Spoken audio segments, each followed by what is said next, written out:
জীবন ততদিন সুন্দর আমরা যতদিন বাবার হোটেলে খাই। ওই যে বলেছিলাম এত তোড়জোড় কিসের জন্য, এটা তো আমার বান্ধবী, তোমরা তাকে দেখতেই পেয়েছো, তোমরা তো প্রথমে দেখেই বুঝতেই পেরেছো এত ডেকোরেশন কিসের জন্য। সেটা হলো আমার বোনের বার্থডে। ভিডিওটা বড় হয়ে যাবে তাই দুই ভাগে ভাগ করে দিয়েছি। সব তোমার রান্না করেই নিয়েছে, শুধু এই পায়েসটা বানানোই বাকি ছিল। আর বার্থডেতে পায়েস না করলে তো বার্থডেই হবে না। তোমরা দেখছো কেক কাটা না হয়ে আমার বান্ধবীগুলো খেতে বসে পড়েছে। আরে না না, ওদের বাড়ি দূরে তো, তাই মা খাইয়ে তাড়াতাড়ি পাঠিয়ে দিই। এই ড্রেসটা কিন্তু আমি আমার বোনুকে দিয়েছি, ছোট বোনু বলে কথা, আর ওদের আদরটা একটু আলাদাই হয়। আমি আমার গিফটটা দিয়ে দিলাম আর মা কিন্তু সাজিয়ে দিলে। এবার এক এক করে সবাই আশীর্বাদ দিচ্ছে। চারিদিকে আমার দেখো ডোডো ভাইও চলে এসেছে। দেখো গিফটটা কিন্তু বড় না, গুরুজনের আশীর্বাদটাই মেন। গিফটটা খুশি করে দেওয়া মানে ভালোবাসা। আমি বোনকে বললাম তোকে তো গিফট দিয়েছি, তুই এবার আমাকে প্রণাম কর। তারপর দেখো বলছে প্রণাম করবেই না। ওই আমি একটু বোনের সাথে মজা করে নিলাম। যাক সবকিছু কমপ্লিট, এবার কিন্তু কেক কাটার পালা। কেকটা কেমন হয়েছে অবশ্যই কমেন্ট করো, হয়তো আমার কথা শুনে হাসিও পেতে পারে, এটা কি আবার কমেন্ট করতে বলতে হয়। এদিকে আমার মেশো দেখো কোথা থেকে লুচিয়ে এনে মাকে দিল, আর মা তো অবাকই হয়ে গেছে। ওই একটু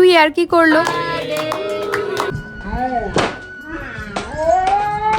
যেহেতু মানি আর মেশোরা পরে এসেছিল তাই বোনকে কিন্তু পরে আশীর্বাদটা দিই। আগের দিনে তো এগুলো কিছুই ছিল না, আমি মার কাছে আর ঠাম্মার কাছে গল্প শুনেছি পায়েস করলে নাকি বার্থডে হয়ে যায়। আর এখন দেখো কত কিছু করতে হয়, ডেকোরেশন, কেক। দেখো আমি তো আর চোখে দেখিনি, গল্প শুনেছি, তাই বললাম তোমরাই বলো তো কথাটা ঠিক না। সবার শেষে বোনকে তরিজুত করে খেতে দিল। তো ভিডিওটি আমি এখানে শেষ করছি, আর মানি মেশোরা চলে গেল।